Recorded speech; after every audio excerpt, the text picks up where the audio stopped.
Departments enable a company's internal structure to be replicated within EasyCruit and can be used to accommodate companies with multiple brands.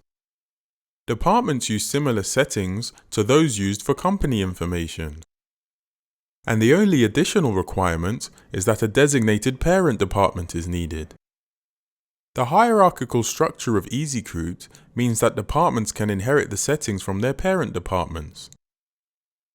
And this system of inheritance leads all the way up to the settings contained at a company level. Departments can also be used to control user access. When creating a new user, we can designate the departments to which the user can view and manage candidates. For more information on creating users, watch our New Users tutorial. And to learn how to create a new department, watch our New Department tutorial.